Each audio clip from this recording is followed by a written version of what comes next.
Ya, kita habis nonton tiga tiga batu dan asap. Eh, Kalau mungkin teman-teman merasa ya, maksudnya itu energinya besar sekali. Saya masih apa kayak gemetaran begitu ya, lihat. Eh, yang menarik sebenarnya kalau seni pertunjukan di yang beberapa kali saya lihat di di Makassar terutama, termasuk misalnya Firman Jamil dan beberapa teman-teman yang lain, itu ada begitu banyak adegan yang kita bisa memilih sebenarnya. Banyak sekali adegan di, ya meskipun tadi ada frame kamera, tapi bahkan sebenarnya saya bisa bilang bahwa sudut pandangnya tidak terhingga, karena begitu banyak.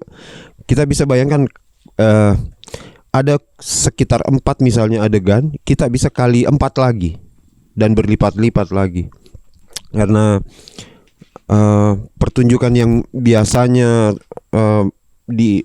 dirancang atau dilakukan oleh teman-teman di seniman di Sulawesi Selatan itu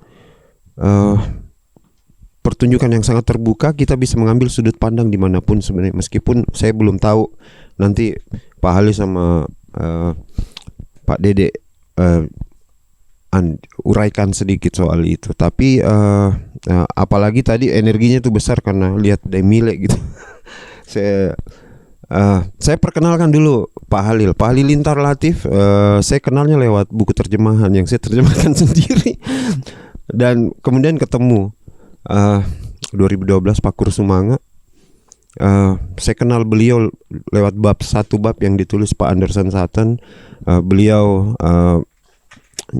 boleh dibilang ya agak susah juga meringkus di satu definisi gitu, tapi beliau penari, istrinya penari. Dia doktoralnya kalau cerita-cerita lucunya bisu segeri pangkap itu, dia bilang Pak Halil itu dokter karena bisu gitu. Beliau pensiun, Pak Halil pensiun dari UNM, tapi itu tadi saya selama beberapa hari lalu itu segan sebenarnya, karena saya tidak mau mengganggu istirahatnya Pak Halil untuk saya kadang memperkirakan saya jam 8 kira-kira mengganggu enggak ya itu. Begitu sampai segan segitu saya, karena takut mengganggu istirahat. Silakan Pak Halil, kita yang langsung jelaskan. Saya tidak perlu saya cuma mengantar saja soal termasuk aktivitas ya di masa muda begitu. Seperti Pak Anderson Sutton cerita ya, penari avant-garde dan lain-lain gitu. Silakan Pak Halil. Iya, sudah ya. Makasih. Ya, saya selalu itu, saya berapa kali dipindah kotakan karena dilarang berkesenian. Ya, saya dipindahkan dari SMA saya Sinjai, dipindah di sini. Terus di sini saya Fakultas Arsitek, Fakultas Teknik, Unhas. Iya, itu juga tidak boleh berkesenian. Padahal saya memanggil teman-teman yang bukan seniman, teman angkatan saya banyak itu, bekas kadis sosial Pak Suwandi Wahendra, adiknya istrinya Pak Yusuf Kalla, Pak Uyung, itu semua berkesenian gara-gara saya. Ya, masuk semua ke situ. Terus akhirnya saya disidang di keluarga itu oleh bapak. Saya akhirnya setuju, asal bukan di Makassar. Jadi saya harus pindah ke Jogja, karena di sini arsitek belum bisa selesai. Ya, belum ada, semua dikirim Bandung atau Jogja. Kalau iya belum bisa. Jadi semua selesai di Jogja atau di Bandung. Perkapalan di Surabaya. Ya, itu sampai sarjana muda saja. Nanti dikirim semua. Senior. Nah, saya dapat rekomendasi bisa pindah ke Jogja kuliah. Satu tahun aja dulu. Terus 1 tahun kuliah itu tiba-tiba di asrama itu datang Pak Farid Hamid. Farid Hamid datang, ada di sini. Mumpung ada di sini, ini kota kesenian atau budaya. Siapa lagi kalau bukan kamu? Aku tergoda lagi.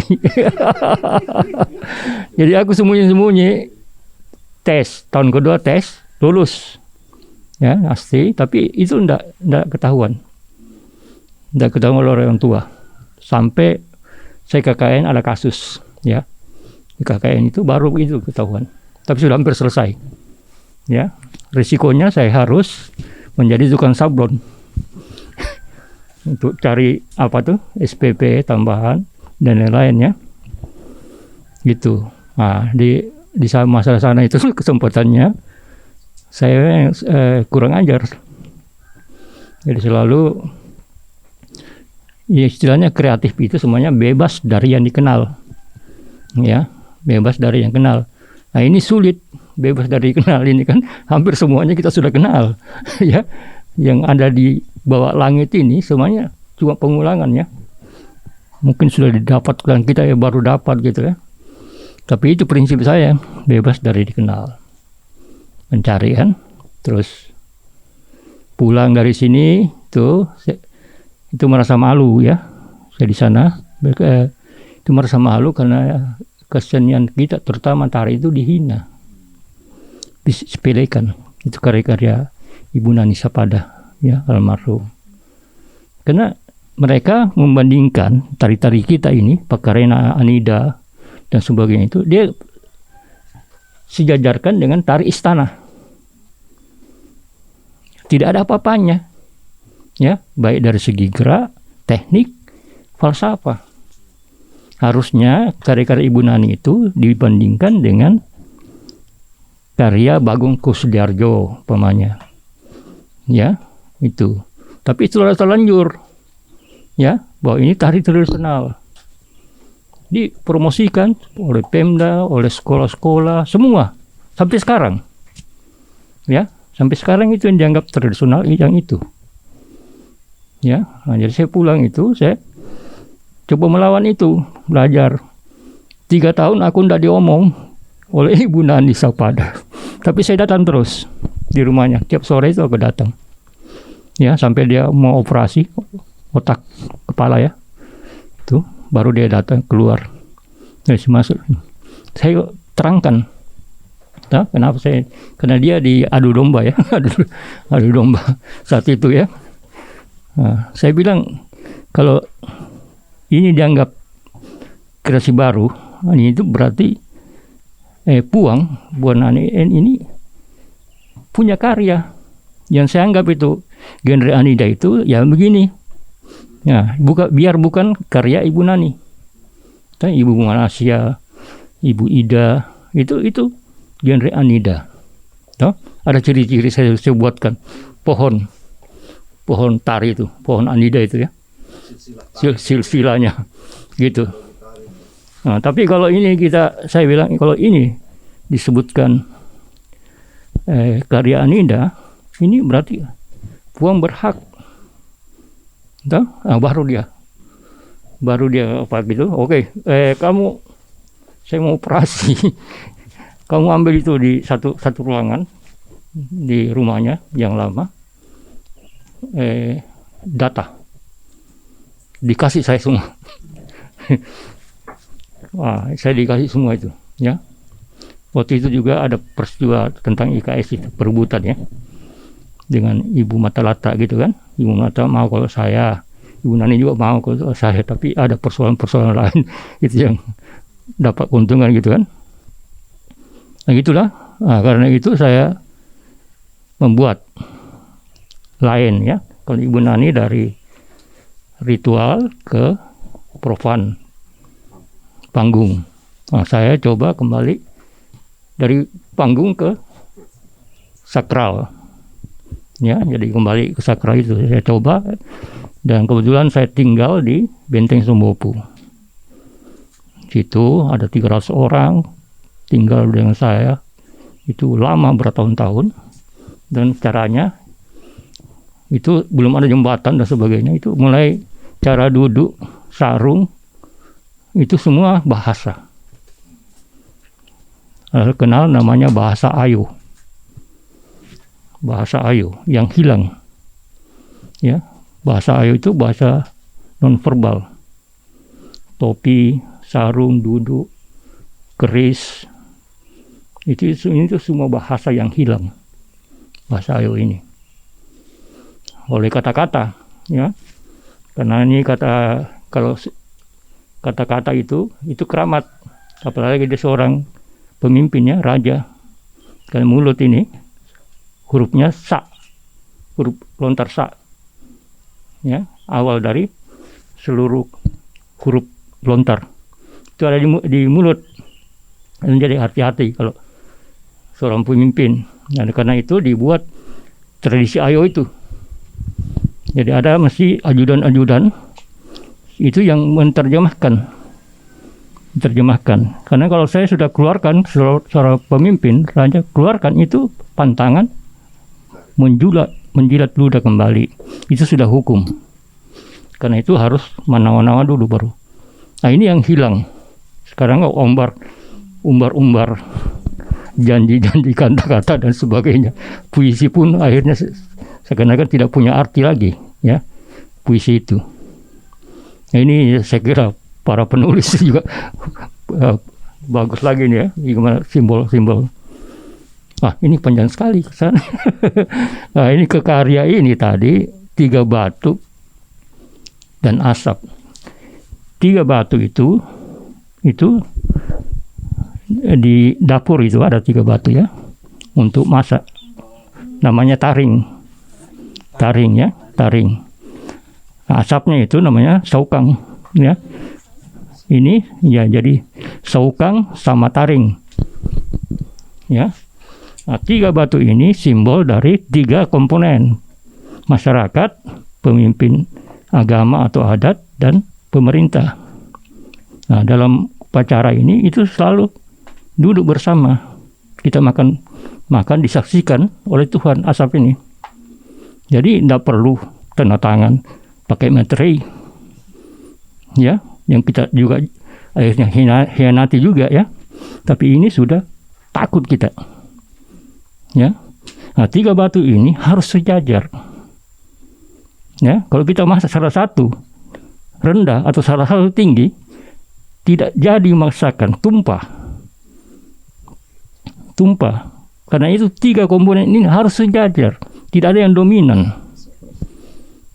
Tidak ada yang boleh dominan itu. Nah, ini 3 batunya. Ini ada tinggi 1. Ya. Ini sama taring, saukang sama taring. Ya, dari segi agama disorot lagi, musyrik dan sebagainya. Ya, tapi kita melihat dari sisi lain. Nah, ya ini kesejajaran, kesetaraan dan sebagainya. Nah, ini coba salah satu selain dari perjalanan tadi. Ya, kira-kira itu saja. Guru semangat. Iya, mungkin juga perlu dijelaskan Pak. Ada tadi yang sempat menanyakan apa sih makna 4 bendera itu. Ada yang menghunuskan badik, senjata orang Bugis Makassar, lalu mati semuanya, terkapar.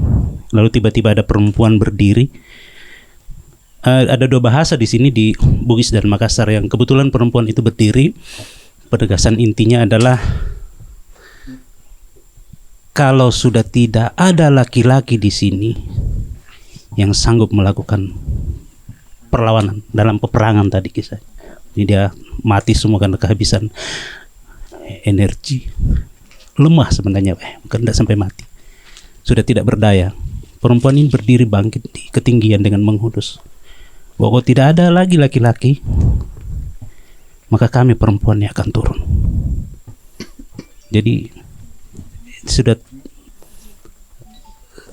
luar biasa pada masa, dan ini kejadian. Ya mungkin di detailnya Pak seperti apa itu?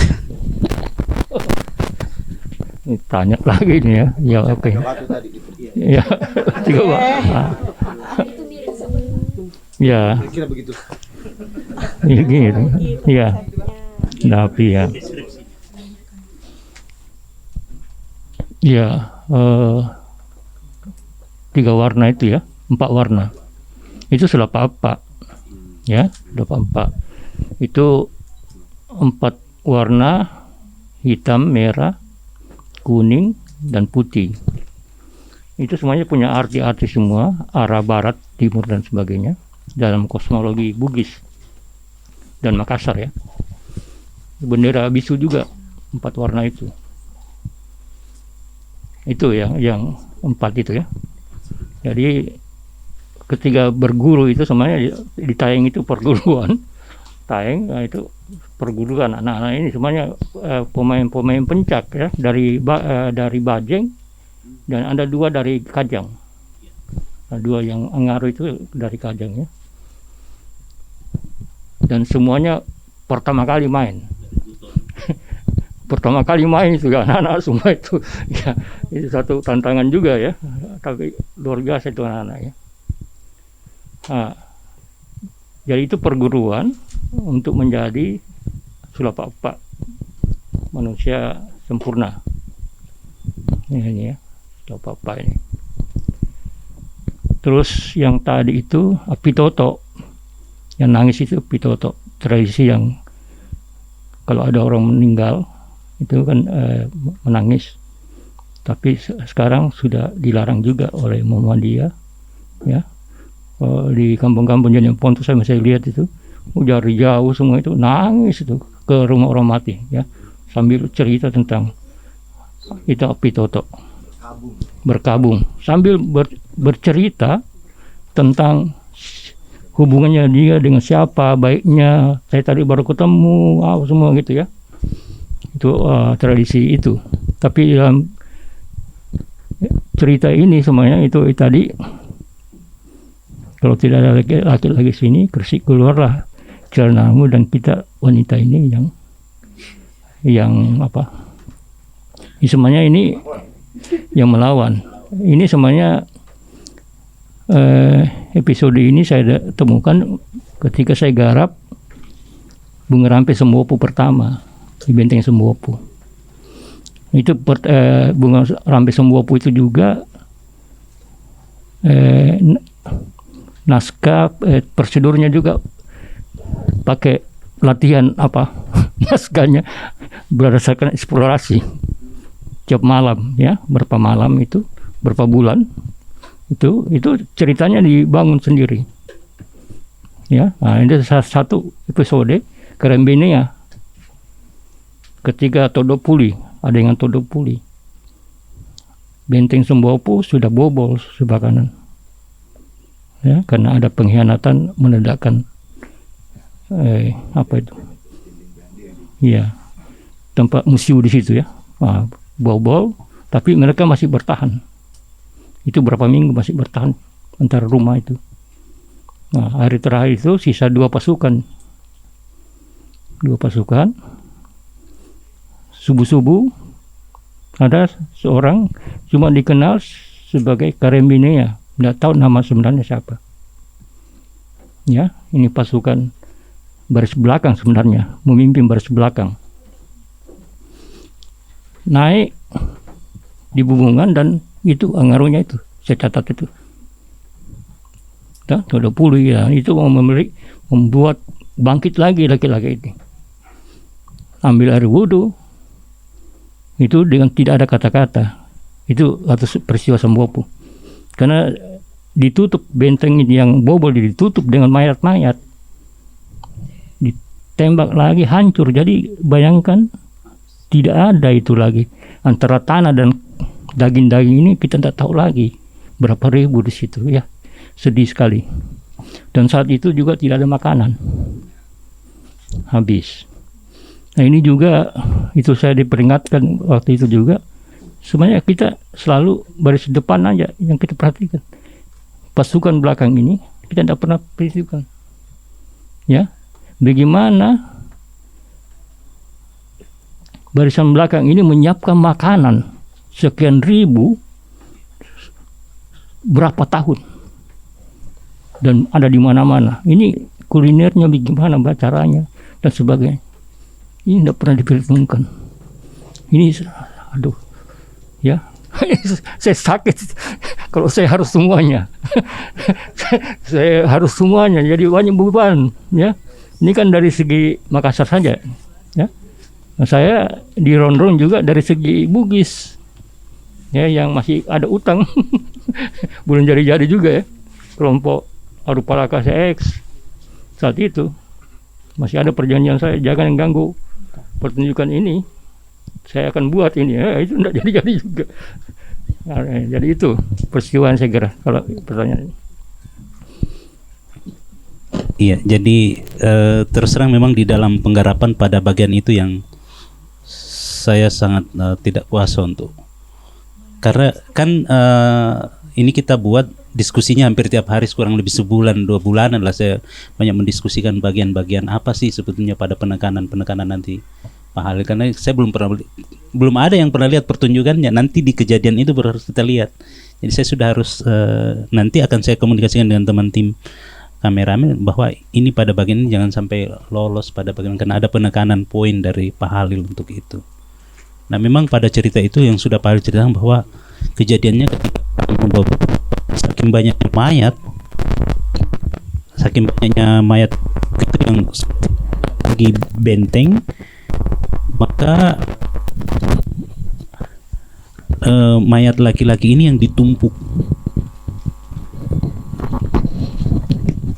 dan sudah tidak ada makanan. Dengan penekanan pada itu tadi, jadi ya luar biasa itu yang sementara background kami juga adalah dari pertunjukan, jadi rasanya ingin masuk di situ. Saya sadar ada kamera dulu yang harus dipantau. Ya, ini luar biasa menurut saya di sini. Jadi penggarapannya sejadi diskusinya memang kurang lebih 2 bulanan. Penggarapan di lokasi 3 hari, editing kurang lebih 2 minggu intens. Sudah baru kami bisa putarkan ini. Ada sempat tanya kenapa tidak dikasih kredit title yang bahasa Bugis Makassar itu. Saya bilang ya itu menariknya, kita diskusikan apa arti bahasanya supaya sedikit kita paham bahasa kita. Ini juga sudah pernah kami lakukan dulu waktu kami ngangkat cerita historikal masyarakat Bajo di Pomala sama di Halmahera. Itu kita pakai bahasa lokal berdasarkan risetnya. Tapi kita sebelumnya buatkan kamus daerahnya itu. Jadi gimana untuk pahami, baca ini kamusnya sambil ikuti supaya kamu pelajari bahasanya, sebuah bahasa ini tidak hilang. Jadi itu yang juga kami lakukan. Kak Nirwan mau ada tambahan? Terima kasih. Saya mau mengapresiasi lah ya teman-teman yang sudah nonton. Saya kira ada banyak hal yang bisa kita obrolkan di film berdurasi hampir 30 menit ya. Tapi saya mau meringkasnya menjadi 4 poin, paling tidak buat saya ya.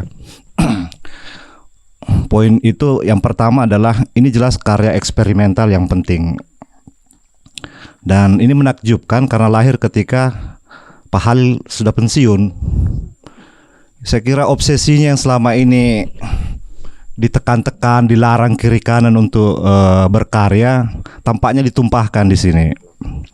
Iya, dan yang menarik karena karya ini menggabungkan sejumlah unsur yang sebenarnya bertentangan. Kontennya itu bisa kita katakan tradisional, tapi mediumnya modern. Pakai kamera jelas menggunakan teknologi terbaru lah, paling tidak maunya kan begitu. Dengan teknologi video dan segala macam. Dan terasa bahwa kawan yang mengedit pun juga ini bereksperimen.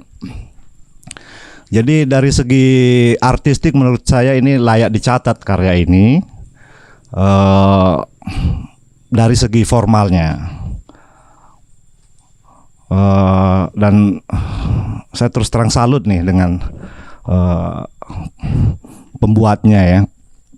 Itu poin pertama, aspek formal dari karya ini sesuatu yang layak dicatat. Menurut saya mungkin perlu forum tersendiri untuk membicarakannya. Yang kedua, dari segi isinya. Karya ini itu kan mencoba menunjukkan bagaimana masyarakat terbentuk. Bagaimana komunitas mengalami formasi. Dari judulnya saja sebenarnya sudah dibocorkan. Kita tahu bahwa memang peradaban-peradaban terbentuk itu, komunitas terbentuk itu ketika orang berkelompok dan berbagi. Simbolisasinya adalah 3 batu. Ini simbol yang sangat universal. Kita temukan di Papua, mereka menyebutnya 3 batu 1 tungku. Kalau di sini 3 batu dan asap. Kalau di Tiongkok misalnya mereka menyebutnya kaki 3 menjangan. Jadi ada 3 kaki, terus bentuk menjangannya itu yang di tengah yang dibakar dan dimakan bersama-sama. Nah, tapi karya ini itu mundur lebih jauh ketimbang sekedar upacara makannya.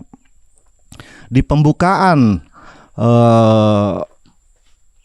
video ini, kalau kawan-kawan ingat itu kan pembukaannya ada batu-batu besar, batu-batu cadas. Kemudian dari balik batu cadas ini keluar sosok, berjalan sosok Pak Halil ya, dengan tanduk kerbau yang sangat besar dan kemudian ada lembaran kain di belakangnya dan berjalan.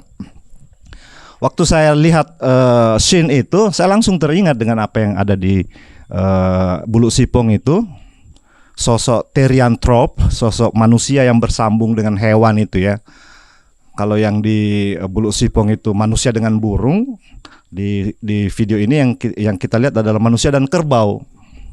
Ini juga simbol yang sangat universal, ditemukan juga di Yunani. Semalam kita sempat singgung itu ya, Minotaur itu manusia banteng dari Yunani. Nah, kemudian dari scene pembuka yang sangat menarik itu, sangat bagus sekali. Saya senang sekali dengan itu ya. Ada bunyi-bunyian dari kelonongan sapi dan kerbau itu ya. Itu juga mengaksentuasikan warna lokal dari apa yang coba ditampilkan. Dari situ kan kemudian bergerak ke kumpulan berbagai cerita-cerita yang sudah kita kenal. Dan di sini kita masuk pada poin ketiga. Menurut saya video ini itu bisa dikatakan semacam ensiklopedi dari masterpiece yang ada di Sulawesi Selatan ini. Dihadirkan potongan-potongannya, dan mereka yang kenal dengan karya-karya yang sudah sangat terkenal tersebut itu mungkin langsung tahu maksudnya. Ini tarian ini maksudnya di sini, maksudnya ini. Tapi memang terasa terlalu pendek. Dan itu saya bisa paham kalau mereka yang terlibat di dalam karya ini tidak puas dengan yang dimunculkan di video ini. Terlalu sedikit, terlalu pendek. Baru ngomong sedikit sudah bagian yang lain yang muncul ya bagiannya. Tapi ya apa boleh buat, semua masterpiece harus diberi tempat.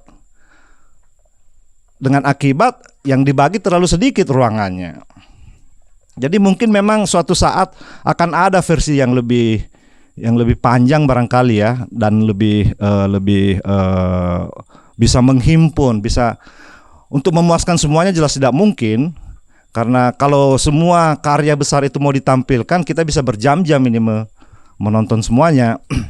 Jadi hanya diambil beberapa bagian terpenting dan ditampilkan di sini.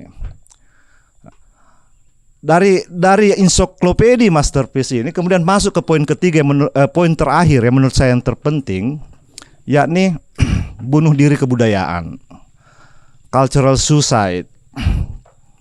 Dan ini menjadi ironi yang sangat bagus dalam arti kita sudah menghasilkan pencapaian-pencapaian yang besar dari karya-karya kultural kita itu, tapi kemudian kita membiarkannya hancur lewat penutup yang terakhir itu menurut saya bagus ya. Drone-nya naik ke atas dan kemudian menangkap kars-kars yang luka-luka itu kan terlihat seperti tulang putih itu, ini tembok-tembok bukit-bukit itu kan terangkat. Saya bayangkan kalau misalnya bisa lebih dramatis lagi ya, bisa dimasukkan unsur ketika misalnya tebing-tebing itu runtuh karena potongan, ya kan, debu berhamburan dari tanah, ya, itu akan lebih dramatis, akan lebih menghentak ini video ini. Dan itu akan menjadi gong yang sangat kuat karena sebenarnya di bagian pertengahan itu sudah dibangun pesan. Tadi sudah sempat disinggung ya dengan Karang Bainea ini ya, bahwa kita ini kurang lebih menghadapi sebuah perang baru, bukan perang militer tapi perang kultural. Dan kita dikepung sekarang ini. Kita di terpojok dan bisa kalah, dan karena itu yang harus dilakukan pilihannya ada dua tadi di bagian terakhir itu kan, pasrah atau melawan kan. Iya kan, itu penutup dari video yang sangat bagus ini. Setelah disinggung tadi dengan Karang Bainea ya kan, laki-laki ini ketika sudah habis dan tidak lagi bisa melawan, apalagi yang bisa kita lakukan? Apakah kita hanya punya pilihan dua ini? Pasrah dengan font yang lebih kecil dan melawan yang fontnya lebih besar itu kan? Nah, kalau misalnya ini bisa kita bukan kalau ya, tapi mestinya pesan dari apa yang ditampilkan lewat video sepanjang kurang dari 30 menit ini mestinya kita siarkan ya, kita sampaikan terutama kepada mereka yang membuat keputusan, karena diam-diam mereka yang yang membiarkan penghancuran ini itu jangan-jangan di masa yang akan datang akan dikenang sebagai bukan pahlawan tapi penjahat. Iya. Kita sudah kenal ada istilahnya crime against humanity.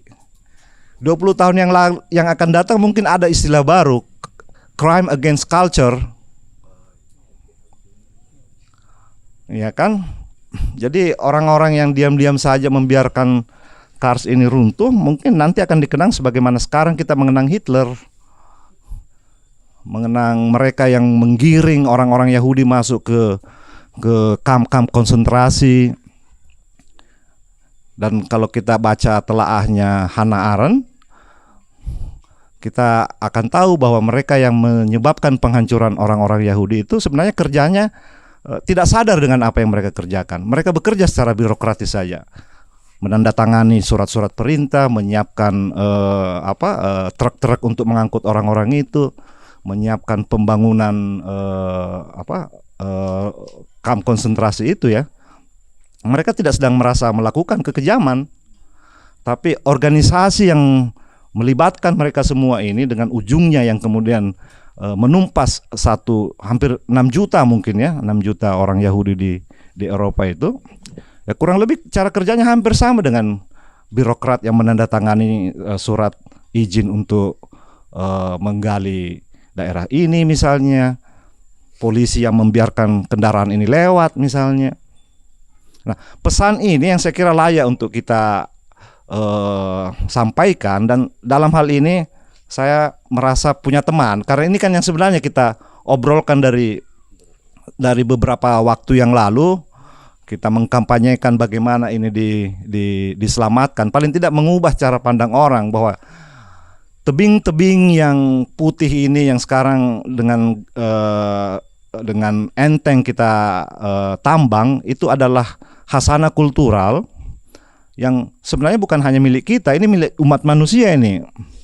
Dan kalau kita biarkan penghancurannya, sama seperti kita membiarkan penghancuran museum, membiarkan penghancuran galeri, sebuah kejahatan terhadap kebudayaan dan peradaban manusia.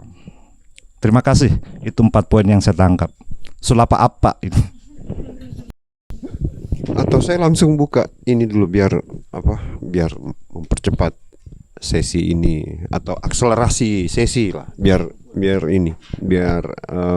ada banyak muncul pertanyaan. Saya juga punya pertanyaan sih, tapi nantilah biar siapa? Louis?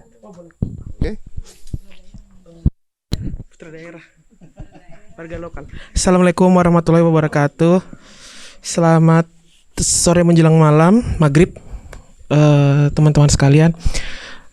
Pertama-tama saya ingin mengucapkan apresiasi kepada Pak Halil dan Pak Dede atas karya yang luar biasa.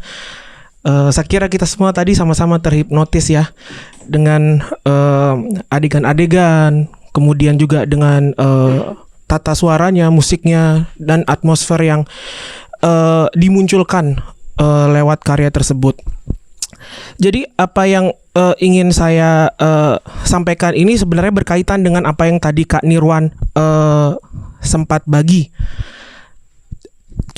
Ini terkait dengan perspektif antara kita manusia dengan alam. Dalam hal ini berarti dengan kawasan Kars ini ya. Ketika tadi filmnya dimulai, itu saya merasa ada banyak sekali elemen spiritual dalam. Jadi dia dibuka dengan elemen spiritual yang sangat kuat. Mulai dari ketika tadi Pak Halil muncul di awal dengan mahkota kepala tanduk kerbaunya. Dan kemudian ada adegan ketika ada tangan-tangan yang muncul dan menepuk-nepuk batu tadi. Saya langsung imajinasi saya itu langsung mengarah ke lukisan tangan. Lukisan tangan yang ada di gua-gua itu.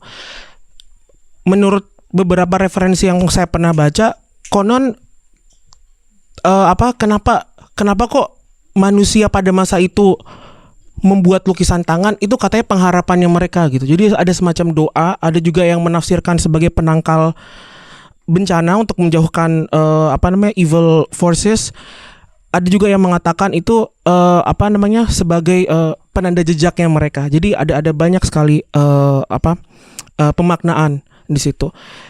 Namun kemudian menarik ketika muncul bisu. Kemudian muncul juga ini mohon maaf Pak Halil dan Pak Dede, ini tafsiran saya sebagai penonton penikmat karyanya tadi, sosok-sosok yang ada hubungannya dengan budaya Islam juga seperti itu. Di sini saya menangkap seakan-akan ini tuh semacam merantai spiritualitas yang ada sejak zaman purba hingga kemudian masyarakat atau peradaban Bugis Makassar Sulawesi Selatan kita ini muncul gitu. Jadi ketika sebagai manusia kita ini kan terikat dengan leluhur kita ya. Kita terikat karena kita mewarisi DNA, gen dari leluhur kita. Sama saya merasa di sini lewat cerita dari film ini, kita itu juga terikat sebagai makhluk spiritual dengan para pendahulu kita yang sudah duluan menghuni kawasan Kars ini.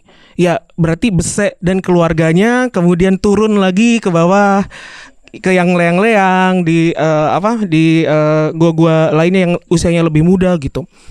Di situ saya merinding karena saya merasa bahwa manusia tuh nggak cuman makhluk biologis loh. Kita nggak cuman makhluk yang tersusun dari kulit, tulang dan daging, darah ya. Tapi kita juga makhluk yang terbina melalui itu tadi rantai spiritualitas itu, dan kita terhubung loh dengan mereka yang membuat lukisan-lukisan tangan di gua-gua tersebut seperti itu.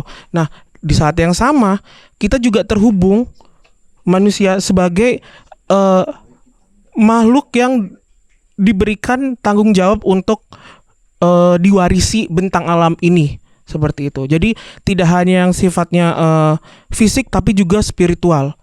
Jadi itu tadi yang saya tangkap gitu, bahwa lewat karya ini tuh kita dipesankan bahwa kita tuh mewarisi DNA spiritual atau apalah istilahnya.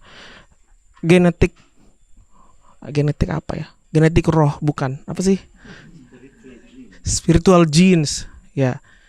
Meskipun kita sama Besek nggak terhubung langsung ya, karena kan menurut kajian DNA dia lebih dekat ke ras Papua dan aborigin ya, kalau nggak salah. Tapi Besek dan keluarganya atau pendahulunya dan kemudian keturunan-keturunan dia yang menghuni kawasan Kars ini, itu adalah leluhur spiritual kita gitu. Ketika dia membuat lukisan tangan itu di dinding-dinding gua, saat itu juga dia sudah menghidupkan energi spiritual yang kemudian mengendap dan kita teruskan sebagai orang-orang yang lahir besar tinggal di tanah ini. Seperti itu sih kalau tanggapan pribadi saya. Mungkin Pak Adil ada pendapat yang lain. Begitu sih. Ya, Tabe.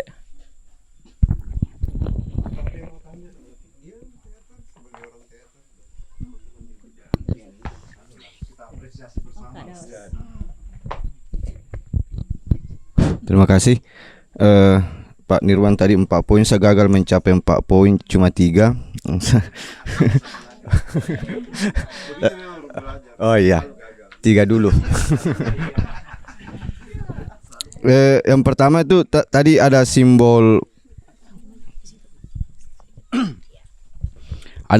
perempuan yang berbahasa apa namanya? Kalau misalnya tidak ada laki-laki misalnya, berarti bagaimana lah? Mungkin simbol kepasrahan. Maksud saya kan itu terminologi apa perempuan di situ, Pak Halilintar? Apakah dia simbol kekalahan karena tidak ada lagi laki-laki misalnya?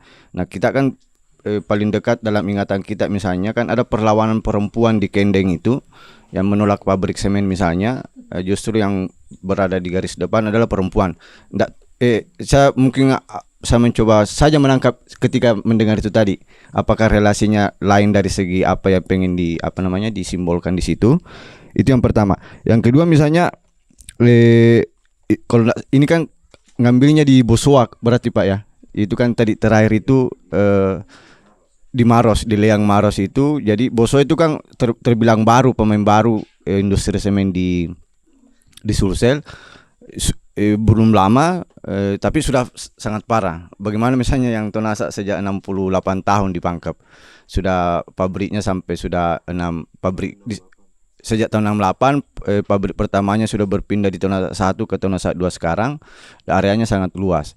Di situ tentu ada beberapa yang selain misalnya Kars sebagai tempat penampungan air, tempat ekosistem misalnya, juga di situ ada lukisan-lukisan purba itu. Nah, yang paling parah sebenarnya, yang paling dekat sekali dengan situ justru malah Leang Buluk Sipong itu, yang figuratif tertua itu. Dari Buluk Sipong itu dilihat lokasi pabrik. Bahkan di depannya itu 5 meter itu yang karena kami teman-teman sempat ke sana itu memang sudah dilakukan galian C di situ.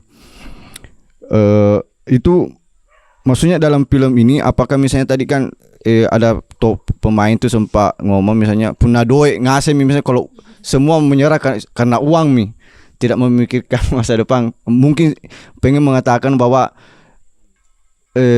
ada yang timpang sebenarnya dari konsep 3 batu dalam diri kita, yang kita alami saat ini. Yang kuat hanya 1 batu, yakni pemerintah sebagai memutuskan secara politis gunung ini harus diapa gitu. Nah, konsep batu yang lain misalnya mengalami ketimpangan itu karena tidak sejajar lagi. Pak Halilintar tadi menganalogikan kalau tidak sejajar periuknya bisa tumpah. Nah, itulah mungkin yang kita alami hari ini. Nah ini kan semakin parah misalnya dari segi politis itu. Memang yang misalnya dipangkep ini misalnya sudah 10 tahun, sekarang memasuki tahun ke-15, itu klan memang yang bermain. Tentu sulit melakukan penghentian atau namanya advokasi kebijakan ke perusahaan karena orangnya memang pemain, pihak bupati misalnya itu memang bagian dari corporate perusahaan karena dia memiliki armada yang mengangkut tanah untuk ke sana. Yang kedua itu tahun 2012 bupati turun memimpin demo di Pangkep, mendemo Tonasa. Nah itu dia, mendemo Tonasa, saya pikirnya maksudnya ada apa begitu, ternyata bukan itu. Hanya persoalan itu tadi, pembagian itu kue-kuenya itu. Itu data digitalnya masih ada di Google, itu bisa di googling. Bupati turun langsung memimpin demo. Itu sangat beberapa masanya pasti banyak karena bupati yang ngajak demo, tapi tuntutannya bukan penghentian atau pembatasan apa eksploitasi, tapi lebih pada bagaimana misalnya putra daerah masuk di situ. Karena kan isunya memang putra daerah di semen ini dia rata-rata pekerja kasarnya di perusahaan semen yang dari luar misalnya menempati direksi. Lebih pada itu. Jadi kalaupun putra daerah misalnya yang sebagai direksi ya tetap saja lanjutkan di perusahaan gitu. Kira-kira maksudnya begitu. Hanya pembagian itu ditambah misalnya plus deal-dealnya misalnya yang CP perusahaan lokal misalnya kalau pendor-pendornya tetap orang sini. Perjuangan kelompok. Dan itu menurut saya sangat justru timpang itu. Bupati misalnya sebagai simbol satu batu hanya mau meninggikan dirinya, menegaskan dirinya batu saya dan pengkuat ketimbang batu kelompok agama, ketimbang batu kelompok adat. Misalnya kan di film-film tadi Pak Halilintar menegaskan bahwa selalu 3 simbol ini harus selalu beriringan. Nah kira-kira kan film itu tadi pengen menunjukkan itu. Kalau ini berjalan beriringan ya tentu beberapa kebijakan misalnya ada hal-hal yang tidak bisa dirusak misalnya karena manusia di zaman dulu sudah menunjukkan peradaban yang baik. Misalnya justru kita hari ini bertindak biadab terhadap apa yang yang kita jumpai hari ini. Itu penegasan tiga itu Pak. Misalnya kalau utamanya tadi yang simbol perempuan itu mungkin ada penjelasan lain mengenai hal ini. Terima kasih.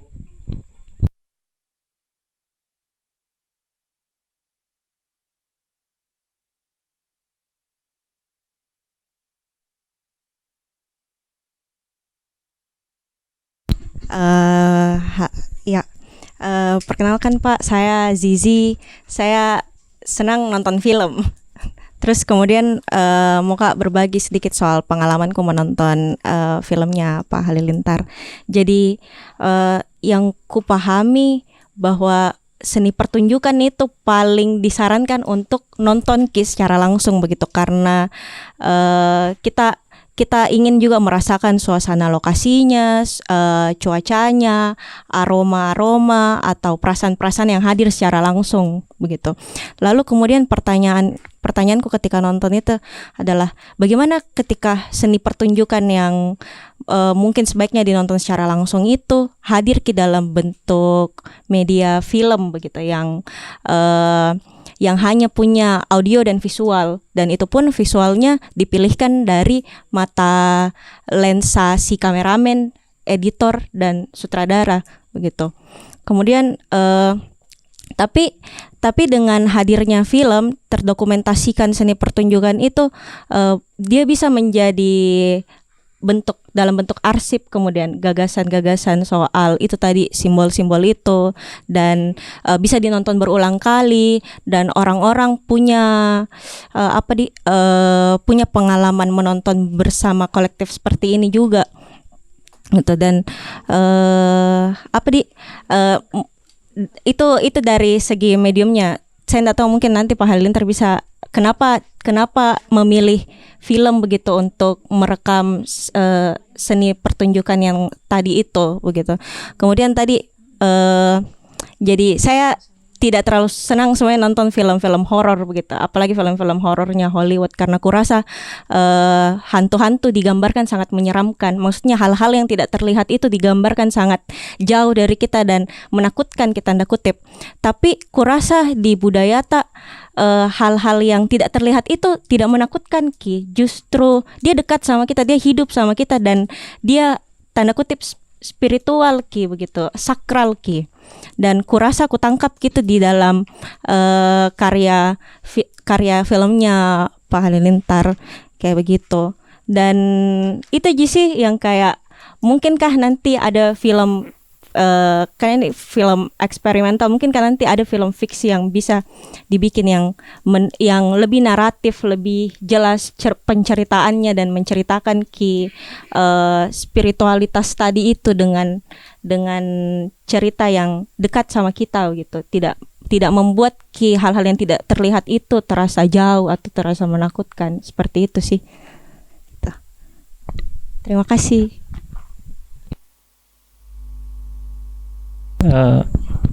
Ini baik-baik semua ya. Anggapan bagusnya. Saya sudah lupa tadi Louis Tentang rantai DNA spiritual. oh ya iya, ini jauh sekali ini. Saya teringat semua apa kita dapatkan itu semuanya karena ada kecerdasan spiritual, ada kecerdasan emosional. Ya, nah itu yang kita coba ya. Saya coba di Sembopu. Saya berpikir dulu itu sebelum ada sekolah, ya 1911 di sini ya, sekolah pertama itu bagaimana mandraguru orang belajar, ya, yang ditekankan itu kakek saya apa semua itu sebenarnya para matoa, para pemimpin, ya pemimpin kaumnya, matoa-matoa ini dipilih itu karena ada kecerdasan spiritual atau emosional. Dia selalu di sini, di hati itu ya. Ini sulit, ya, karena kita sudah terlanjur mulai dari kecil ini dilatih. Nah, kalau sudah keluar dari rasio itu sudah omong kosong. Dan itu semuanya dibentuk oleh kolonial untuk menghancurkan ini, karena mereka tidak bisa tembus ke arah Jang itu ya. Ada cuma benda-benda di situ ya, cuma ubi kayu di situ kok dihormati gini semua orang ya. Di cerita Sampurna Sehat itu pokoknya Kerompoan Karimanuju toh? Sebelum ada kerompang itu orang tidak pakai baju ke Tom Petro sungguh minasa begini nudi ngamuk ya. Setelah kerompoan Karimanuju disimpan di kantor residen itu, semua duduk begini, bicaranya juga hormat ya. Kalau dia keluar itu mundur ya, minimal 3 angka. Nah ini kan jadi itu struktur masyarakat ya, kepercayaan itu dia tidak bisa bongkar. Karena itu dengan ada ini saya ya, sekolah itu dengan diseleksi anak-anak bangsawan saja, toh? Yang awal itu anak-anak bangsawan ya, mulu apa semua itu kan, dan itu menjadi amtenar, kaki tangan, pegawai kaki tangan, yang kita ikuti terus menjadi pegawai negeri terus, toh? Lewat situ kan, dengan pakaian necis apa semua gitu kan, itu yang pikiran kolonial itu yang masih kita terapkan sampai sekarang ini. Ya, kita merasa yang pejabat pegawai itu lebih hebat daripada yang bukan. Ya. Nah, itu yang tanamkan. Nah, ini saya kira yang ini saya coba ternyata betul ya. Karena saya mengalami sendiri ya, bagaimana ada kecerdasan emosional, spiritual itu. Kalau di Bali namanya taksu. Ya, taksu. Pakarena sekarang tidak ada lagi ya. Pakarena jadi sulap apa? Dia tanpa balik, dia tahu itu salah di belakang itu. Geraknya salah. Jadi ada matanya semua. Ya. Bagaimana ini bunyi itu kan berdasarkan dari getaran udara, ya, gendang itu kan, ini bunyi ini kan di udara ini, yang kita tidak lihat udara ini. Nah di Pakarena itu ada orang yang gendang itu dia berbahasa udara itu. Saya belajar gendang. Oh bukan begitu, bukan. Pukulan tiga, bukan begitu Pak. Nah, dapat dulu kontak. Nah, apa itu kontak? Lama sekali saya baru, apa ini kontak? Ternyata itu kan ada di membra ini, kita pegang begini, ada kan? Kalau kita gini-gini, ya, ada tarikan itu kan. Nah itu dulu dicari. Nah tapi bunyinya itu dengan bunyi yang lain, nah, ada bagian tengah-tengah jam 2 malam biasanya, jam 12 jam 2 malam itu namanya ayo apa? Ya ayo juga namanya dalam Pakarena, dianggap badut-badut ya. Tapi sebenarnya intinya di situ. Penari diam, nggak boleh gerak, jongkok ya. Sementara atraksi para pemain gendang, palagatedo dan sebagainya melawak ya sampai jam 2 malam. Tapi itu ada perhiasan di sini namanya pinang goyang. Ya, sekarang tidak ada lagi saya lihat. Ini goyang. Iya, goyang ini karena ini membra ini udara ini bunyi kan, goyang. Ya, jadi bagaimana melihat bunyi dan mendengar gerak. Nah itu latihan anggota-anggota saya, melihat bunyi, mendengar gerak. Jadi itu salah satu ya anunya. Saya kira bisa ya semua. Itu banyak metode ya, banyak. Dengan bau itu sampai serintas kita bau sini, bau ketiak, ya itu banyak macam. Dan bukan ini semua yang punya bau. Wah itu dari mana? Tadi ceritanya bau bunga itu kan, itu, ya, bau bunga. Ini bau ketiak. Itu kita tahu ya ini dari lomo dari mana, ya dari semana. Nah itu kira-kira ya dari bau, dan setiap orang punya kelebihan dari latihan itu. Nah itu yang dulu orang tua itu yang dikembangkan. Jadi indera-inderanya 5 indera tambah indera lain itu yang dikembangkan. Terus kita hapuskan, tidak ada lagi tempat belajar kita situ. Ya, cuma otak terus. Nah, itu ini jarak ini sudah kita tahu dan sebagainya. Itu luar biasa ya. Itu yang hilang karena kita sudah tari umpamanya itu cuma visual saja. Ya, kita belajar 1, 2, 8 itu saja. Bagaimana cantiknya dan sebagainya. Ya, itu saja. Padahal ada unsur lain, fungsi lain dari tari, membangun karakter. Itu yang hilang. Pakarena kan untuk bersabar. Ya, seorang wanita Makassar itu tahan banting. Apapun kejadian, perubahan, HP 10 kali ganti, temannya dia satu tidak masalah. Nah, sekarang ya itu. Nah, sekarang berubah kan. Dia sudah 3 kali lulus Pakarena, jadi galeter. Merasa cantik sendiri, pintar sendiri toh. Nah, sudah beda ya, sudah. Nah, itu yang hilang saya kira ya.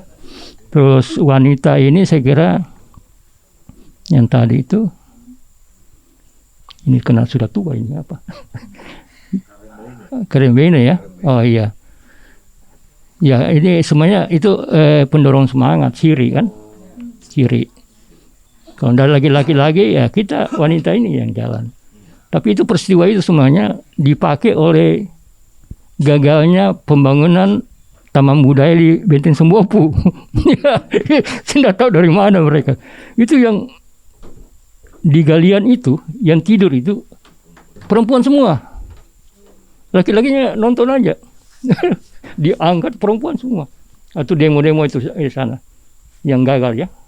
Sudah 2 kali gagal taman budaya itu. Tidak tahu di mana tanahnya sekarang. Itu saya kira satu kekuatan wanita itu ya, saya kira. Kalau ini saya kira saya sependapat ya. Inilah satu persoalan ya, bagaimana menghadirkan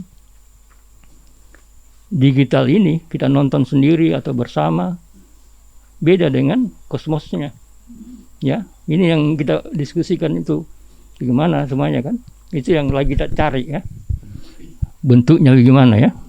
Tapi intinya kan kalau saya itu kan nonton itu hati ya? Jadi kita hati. Bahkan waktu saya muda itu teror teror penonton ya. Saya belajar akustis, hipnotis ya, telepati waktu muda ya, sampai dikubur. Saya buat pertunjukan di kubur ya, kuburan saya dikubur juga pertunjukannya. Itu yang yang tidak boleh ujian, tapi saya jalan terus karena sudah terlanjur ya, sudah poster. Itu tidak boleh waktu saya mahasiswa itu ya, tapi saya jalan terus kuburan tuh. Nah, walaupun ada happening jadinya, karena harus ada pembakaran badung, tidak jadi karena ada kecelakaan di bawah ya. Harusnya saya, tapi ada anak muda mau gitu kan, karena ada Nodo mahasiswa baru tidak perlu latihan. Nah, itu kan pakai perhitungan di bawah itu kan. Gagal, tapi itu menjadi happening tuh ya, bunyinya itu langsung gali ya, untung cepat ya, saya sadar itu langsung gali. Itu satu pertunjukan galinya, justru ada dua bagian tidak ada, tapi ada bagian tambahan happening itu. Nah, jadi bagaimana teror hati itu, karena itu kan dan napas ya. Kalau saya dulu ya atur napas di pertunjukan ya, bagaimana rebut perhatiannya, intro itu rebut dulu perhatiannya. Saya pernah pakai bom bom kecil ya, tapi itu hancur itu, tegel. Yang buat itu kurang ajar juga. Teman saya yang saya pernah, hampir dia mau pasang di kursinya itu, dosen killer yang dia musuh. Untung kabelnya tidak sampai aku celaka lagi. Nah itu perhatian, kalau sudah perhatian jangan lepas dia punya perhatian. Nah itu main napas. Saya pernah eksperimen, gagal ya. Bagaimana dia pingsan penonton karena tidak bisa napas gitu kan ya. Itu waktu eksperimen ya. Nah, itu jadi ketubuhan dan sebagainya ya. Saya kira itu yang kita perlu masih mencari bentuknya ini. Itu satu-satu gimana di layar kecil ini suasananya beda ya, kalau di gelap dan sebagainya. Ini satu persoalan. Kalau pertunjukan hiburan saja, saya kira tidak masalah. Ya, kalau di seni pertunjukan begini sulit ya. Jadi ya pernah teror dengan apa itu? Jimat kapur barus itu batu-batu dibungkus kain putih seperti jimat, dibungkus direndam satu malam di kapur barus jadi seperti mayat. Nah itu jadi masuk pintu benteng ujung pandang, masuk pintu. Saya tidak pernah bilang Rotterdam ya, benteng Penyua ya, benteng ujung pandang. Nah, kita merayakan penjajahan kalau ke Rotterdam ya.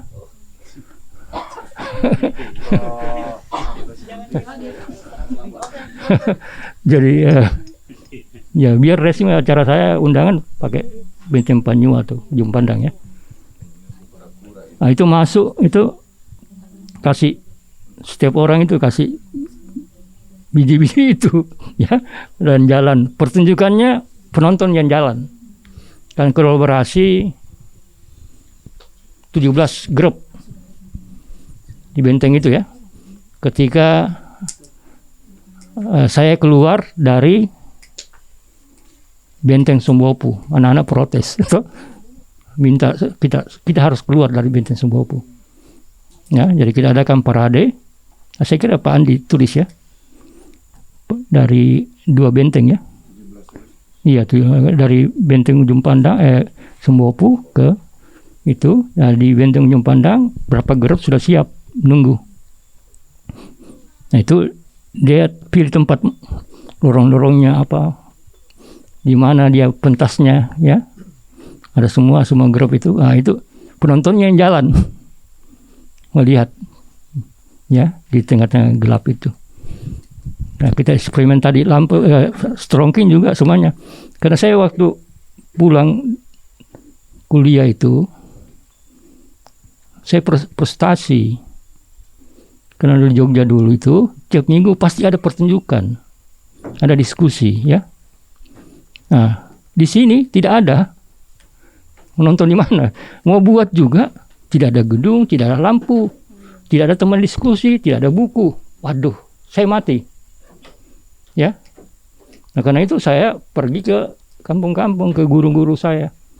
Saya belajar dari situ. Ya, saya pakai lampu obor, strongking. Saya pakai strongking. Nah, itu tadi ini 3 batu. Kita coba matahari terbit. Tadi ya, jam berapa? Jam 4 ya. Itu bagaimana perubahan cahaya itu, eksperimen perubahan dari gelap ya, jadi lampu alam ini kan, dari lampu alam ini. Nah, itu juga satu eksperimen cahaya. Pertunjukan di gelap pernah juga, pertunjukan di gelap pakai apa itu, yang upacara itu ya, pakai neon ultralight itu ya. Tapi penonton di undangan, penonton wajib pakai baju putih. Iya. Jadi undangan mohon pakai baju putih semua. Nah, begitu masuk itu sudah penontonnya yang bermain ya. Karena pakai ultralight dalam gelap. Saya kira itu ya.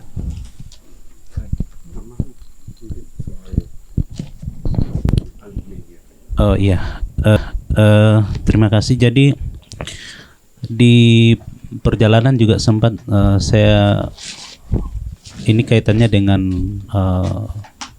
pertanyaannya tadi, bagaimana sebetulnya macam peristiwa-peristiwa kebudayaan itu, apalagi dalam hal ini kesenian-kesenian yang enaknya ditonton langsung, bagaimana kalau dalam bentuk film. Iya, ini akhirnya terjadi pada saya karena kalau panggung teater yang saya shoot dengan tuntutan yang juga ada kebutuhan detail, itu tidak terlalu ribet karena dia di panggung agak beda dengan konsepnya Pak Halil yang memang menawarkan seperti itu. Jadi sempat juga gimana untuk merekam semua, karena ada beberapa bagian-bagian macam tadi yang kita belum singgung di sini. Ada adegan sungai itu tidak, memang kalau yang kebetulan beberapa sebenarnya adegan yang sebut itu yang kebutuhan tim panitia dari Borobudur Water Festival itu meminta ada adegan diulang, tetapi yang sungai itu tidak bisa diulang karena pertama fisiknya orang yang main situ, dan itu sungai lumayan menantang sebenarnya, situ tajam-tajam, dengan saya juga sempat khawatir. Dan itu sebenarnya yang dipakai Pak Halil itu berat sekali. Saya sudah coba, aduh, kok Pak Halil sanggup pakai di kepala ini, miring situ. Dan itu agak panjang sebenarnya perjalanan sungai di situ karena bolak-balik itu tidak bisa duduk, dan menopang penggarap sawah itu Pak, yang dibungkus kain hitam. Makanya di awal dengan opening padi bahwa padi ini tidak langsung jadi tanpa alat itu, makanya sangat dibungkus kain hitam lah, seperti itu, sangat diusung naik. Bagaimana penghargaannya orang pada masa itu ya. Sekarang sudah berganti dengan traktor. Itu pada bagian itu, dan medan itu sangat sulit sekali, dan semua itu harus ada beberapa rangkaian perjalanannya sampai kepada kenapa perang karena hanya mempersoalkan urusan makanan. Semua ini orang mencari kehidupan ini dari urusan makanan semuanya untuk beragam kebutuhan. Itu diskusi dengan Pak Halil waktu itu. Tetapi yang jauh sebelum itu memang kita sudah sering mengajak Pak Halil, Pak, saya mulai belajar melakukan pendokumentasian kesenian dan kegiatan-kegiatan kebudayaan itu lewat Pak Halil di Latar Nusa tahun 91. Dan jauh sebelum itu Pak Halil sudah melakukan itu, dan sekarang ini ada beberapa tumpukan kaset, karena masih kaset pada waktu itu, dalam 3 format, beta, VHS, mini DV, 4 malah, ada H8 juga kayaknya. Nah ini saya sudah lama sekali, saya biasa bilang sampai gimana kalau kita digitalkan itu kembali, karena yang terekam di situ sebenarnya banyak peristiwa yang sudah tidak ada pada masa sekarang, yang mungkin dilihat anak-anak yang lahir tahun sekarang sudah enggak. Karena ada beberapa, jadi pengalaman pernah saya mendampingi lagi Pak Halil di daerah Sinjai, itu rupanya dalam peristiwa kebudayaan itu, apa di ritual, kadang ada pancingan, ayo kita ke gunung semuanya, karena di sana akan dipotong ini. Semua pasti yang ada pada saat itu pasti akan ikut bahwa ada peristiwa besar. Tetapi sesungguhnya itu adalah pengalihan karena ada orang terbatas di dalam rumah yang akan ditinggalkan. Misalnya rumah ini start dari sini, itu hanya berapa orang dihitung dengan jari dan terbatas. Pak Halil bisik saya, jangan ikut, karena ada di sini yang tidak bisa terdokumentasi, tapi kita akan coba bagaimana bisa bawa kamera masuk. Itu kami dapat. Saya baru tahu di situ. Alhamdulillah juga ini satu hal yang luar biasa juga, itu ternyata kan membaca, dari kebiasaan membaca. Saya ingat waktu SD suka disuruh baca puisi. Kalau saya masuk perpustakaan, 2 buku itu yang hilang karena kembali. Buku seni dan buku teknik yang berhubungan dengan elektronika. Saya suka sekali. Itu tidak kembali itu. Sampai SMP, bahkan sampai kuliah di perpustakaan juga sering saya lakukan bagaimana caranya ini mengambil buku di dalam ini tanpa kartu. Tapi saya akan kembalikan setelah saya fotokopi. Karena saya sudah tahu dosa di situ, kalau sebelumnya belum. Tapi saya bersyukur bahwa ternyata orang mengembalikan buku itu adalah orang bodoh. Menurut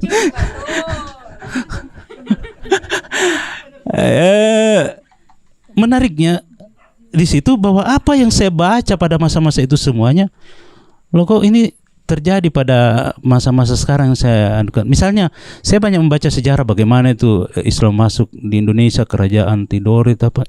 Tahu-tahunya saya ada sebuah kegiatan, saya berada di situ bersama beberapa raja-raja yang sudah diundang untuk hadir di pelantikan waktu itu Sultan Ternate pelantikannya, dan itu saya baca saja dalam buku bagian prosesnya, dan saya lihat sendiri bagaimana kebetulan dia melakukan seperti yang sejarah di situ. Ada kapal mereka ledakan meriam, dan saya sudah berapa hari sudah ada di situ memasang kamera untuk itu. Nah ada satu tempat, mengingat itu pengalaman Pak Halil, jadi saya jalan, pasti ada satu tempat di sini yang tidak boleh diakses umum, tapi kami boleh masuk sebelumnya, tetapi sama sekali tidak ada kamera. Saya cuma naruh satu kamera saja, GoPro saja supaya ada situ. Itu rupanya jadi 4 mata pelantikan raja itu untuk menyerahkan mahkota dalam itu tidak boleh untuk publik. Tapi saya jadi tahu bahwa itu ada karena peristiwa itu diundang semuanya. Jadi banyak sekali memang. Nah ini Pak Halil banyak sekali melakukan penulisan. Bayangkan kalau udah ratusan kaset mini DV tambah ratusan kaset-kaset yang lain, 900-an. Saya bilang kalau sekarang teknologi mini DV saya masih bisa dengan H8 masih bisa saya convert karena saya punya alatnya, tapi yang lain, tetapi setidaknya itu bisa diselamatkan. Gimana caranya itu Pak ya? Yang kedua, dokumentasi kami sendiri di media kita, saya membentuk satu lembaga sama Pak Sapril. Itu 3 tahun kami di bagaimana mendampingi suku Bajo di sana. Jadi mulai peristiwa kelahiran sampai kematian itu kami dokumentasikan selama 3 tahun tiap hari. Satu mam yang kami tidak dokumentasikan, peristiwa berhubungan. Selain itu sudah ada semua lengkap 3 tahun. Jadi ada berapa tera. Alhamdulillah waktu itu walaupun masih mini DV, tapi kami sudah digitalkan.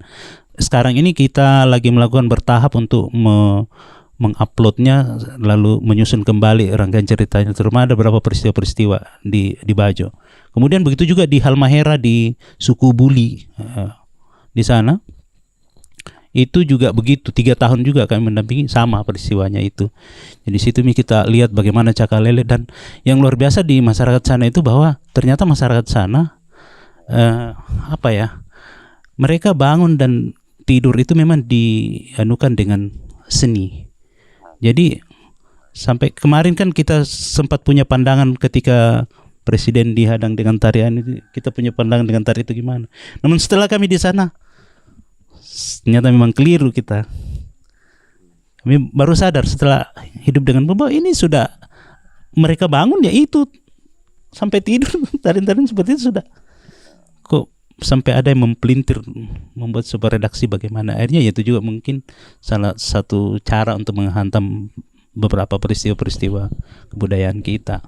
Tapi ya kami berkomitmen bahwa ini akan terus kita lakukan pendokumentasian nanti berkembang mungkin sesuai, karena ini juga kita juga harus masuk dengan kebutuhan anak-anak ini menjadi barangkali kan Irwan ini, karena kita tidak lahir pada teknologi anak-anak sekarang ini, bagaimana itu TikTok apa segala macam ini harus saya ingat sekali pesan almarhum Nur Dahlan Jirana yang sama-sama Pak Halil di Benteng Sombopu tahun 90-an kita sudah mendiskusikan bahwa jangan pernah kamu mengkritik film-film luar atau apa yang bagaimana, tidak akan pernah kamu bisa lawan. Tetapi kita lawan juga dengan budaya. Jadi kalau mereka menyodorkan kita budaya, kita lawan juga dengan membuat sebuah karya budaya seperti itu. Kita perlihatkan juga apa-apa budaya-budaya kita. Itu yang selalu memotivasi saya untuk mendokumentasikan. Jadi kesampingkanlah dulu bagaimana, pokoknya dokumentasikan nanti bagaimana kita pelajari dengan kondisi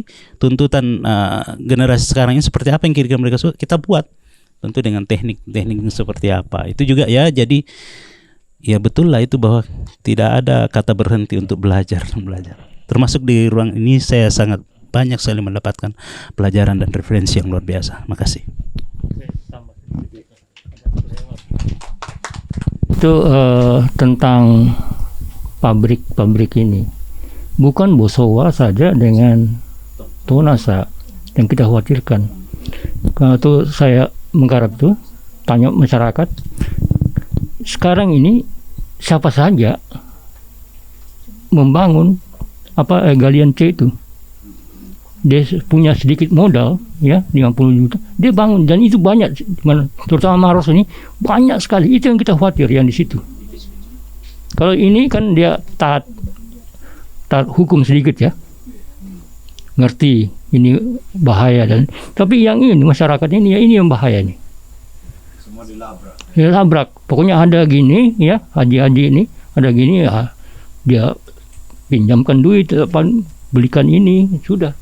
Ini yang makin banyak gitu. Saya kira itu yang segera juga kita harus bergerak gitu. Ya, saya terima kasih gini ada ini inisiatif yang sangat bagus ya, dan mudah-mudahan terus jalan ya, dan makin besar ya gerakan-gerakan ini ya. Kuru semangat. Pak Halil, saya dari dulu ini yang saya mau tanyakan, ada waktunya, ada kesempatannya langsung. Bukan mengenai kita sebenarnya, tapi mengenai seni pertunjukan Sulawesi Selatan. Saya melihat itu tadi yang saya hantar sedikit, bahwa ada hal yang agak berbeda cara seni pertunjukan atau kita bisa bilang ini teater, ini seni pertunjukan, ini happening art, ini performance art, ada semua namanya. Saya tidak tahu yang mana cocoknya.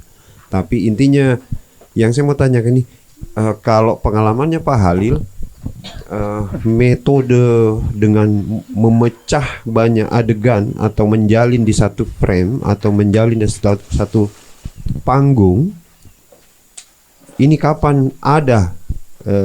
Karena saya lihat lagi di kita tadi di itu tuh, untuk pertama kali memang saya lihat pertunjukan yang kita bawakan,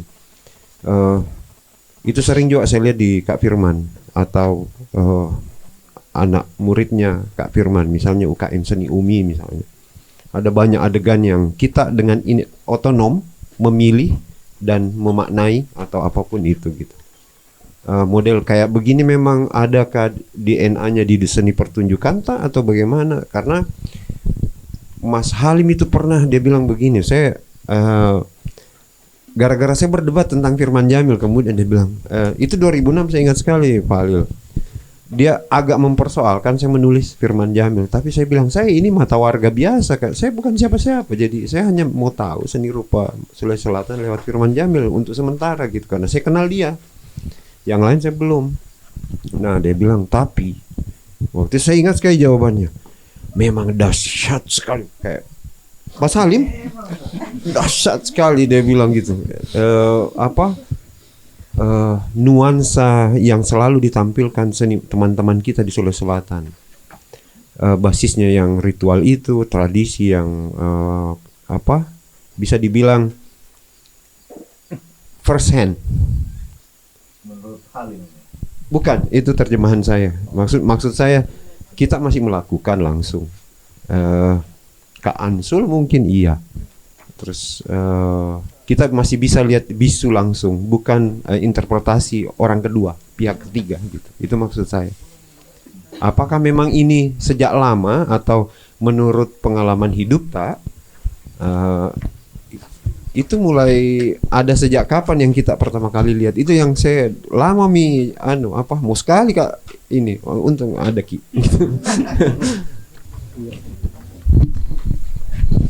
Saya sudah lupa ya. Sudah lama sekali gitu. Lama sekali. Kapan?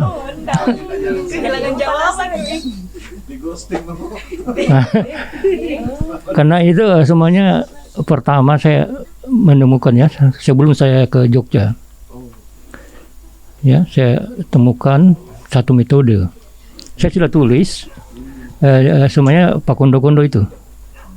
Kondo Buleng ya. Pertamanya saya stensi Kondo Buleng. Tapi semuanya bukan itu. Akhirnya itu Kondo Bulo. Saya pulang itu baru tahu. Jadi saya pecah lagi itu buku.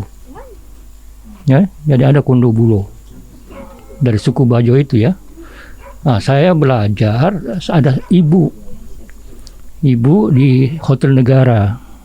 Istri dari tante saya sebenarnya. Istri dari mantan Bupati Sinjai, Andi Asikin ya. Itu dia semacam bisa ngelihat gitu ya. Dia sakit gitu. Setelah sakit terus sembuh gitu. Ini anak-anaknya malu gitu, ibunya seperti orang gila gitu kan. Cuma saya yang bisa meladeni gitu kan. Ikut. Akhirnya saya coba tadi Kondo Bulo, tapi Kondo Bulo yang di situ awalnya, tapi ternyata Kondo Bulo. Nah di rumahnya saya dengan tim beberapa orang, jadi ada 6-7 kan gitu. Termasuk salah satunya Andi Abu, ya Andi Abu situ Ombeng, itu untuk kita disuruh gerak 4 orang ya, tadi gua suruh gerak. Terus ada musik Samsul Kamal almarhum, ada yang catat. Itu sampai pagi itu gugur satu-satu 4 orang itu, sisa saya sendiri yang bisa. Terus tapi itu berhenti karena selalu putih, saya lihat gitu, pusing kan, ada gerakan yang putar itu, putar. Mau seperti mau trans toh, saya tidak mau trans, ya syukur-syukur itu sampai sekarang saya tidak pernah trans, ya sampai sekarang tidak pernah trans, karena itu ada semuanya, ada pigmen antara otak besar dan otak kecil itu, ya di situ untuk meditasi dan sebagainya di situ pakai. Tapi kalau kita mau bukan, itu rusak gitu. Nah makanya jangan mabuk gitu. Nah itu yang kita gunakan di situ kan, di gimana? Jadi di ambang sadar. Karena kita dibatasi oleh fisik kita sebenarnya. Potensi kita itu melampaui, ya melampaui dari yang ada sekarang ini. Toh? Saya baca Hamka itu lewat tidur, dia kalau ada tulisannya tidak bisa, dia tidur kiri atau kanan. Toh? Einstein ada tempat tidur di ruang kerjanya, dia matikan dulu fisiknya, baru selesaikan. Kalau ada persoalan tidak bisa. Ya, jadi kita melampaui itu. Nah, kita bagaimana melatih itu? Kita berada di ambang sadar, pintu, ya. Jadi kita bisa kontrol. Nah, jadi ambang sadar itu maksudnya mata kita ada di belakang, dan sebagainya. Ada ke orang di sini, samping sini siapa ini? Kita secara fisik sama tidak ada. Nah, itu sampai ada yang bisa ngelihat, ada yang bisa dengar. Nah itu, nah di situ pertama kali saya temukan, saya dibawa gerakan. Saya sadar ini apa saya pikiran saya atau bukan ya? Saya coba-coba lawan. Saya terlempar gitu. Nah, diulang lagi apa? Itu pertama kali saya dapat itu. Nah, jadi pernah satu kali saya ikut workshop penelitian tari di Bandung dari Prof. Anis ya. Malaysia itu yang instrukturnya kan. Isinya apa? Istirahat itu saya tanya ini apa ini? Toh? Ini metodologi penelitian kah? Toh? Kalau ini bisakah saya buat jadi metode penelitian? Dan tarian tidak ada lagi. Setelah itu kan saya disuruh ke sana Kodingareng ya, pertama kali. Nanti ketemu siapa, lihat lokasinya. Betul saya ketemu orang baju 2 orang itu, tapi sudah hari ketiga ya, baru cocokkan nama-namanya, gerakan ini. Nah, apakah itu hasil penelitian? Tarian tidak ada lagi. Nah, kalau itu berarti ini karya saya. Ya kan, jadi tidak bisa dijawab. Tidak bisa dijawab itu kan. Nah, terus di Sombopu. Saya sebenarnya di Jogja dulu itu ya, yang kubur-kubur itu ya. Upacara, terus Sombopu itu yang paling banyak ya. Istilahnya eksplorasi. Saya berbagai elemen saya latihan ya, mulai dari napas, cara duduk. Itu saya bilang tadi, itu duduk saja itu berapa hari, berapa malam, cuma duduk saja begini. Ternyata setiap satu persoalan, satu kecelakaan, satu masalah itu pelajaran. Ya selalu itu. Jadi itu saya, makanya ada istilah di Sombopu itu mi. Ya, manusia merancang, Tuhan menentukan. Nah, kita sebagai manusia tetap merancang, mendesain skenario-nya begini, tapi ada hal-hal pada hari H itu ada yang di luar kita. Kalau kita pakai manajemen Barat, kita stres, salah dari perencanaan. Nah, kalau kita ini itu nih. Karena itu dalam manajemen atau pertunjukan selalu ada di saya itu, ada selalu cadangan. Ada cadangan. Tapi cadangan itu yang orang yang paling hebat karena bisa semuanya. Ada satu penari sudah meninggal, ibu itu. Dia bilang, kapan kita menari? Karena dia selalu cadangan terus. Tapi dia paling hebat karena dia bisa semua. Bisa. Dia juga hebat sekali, semua bisa dia. Selalu bisa bikin dadakan. Ahlinya. Itu mi.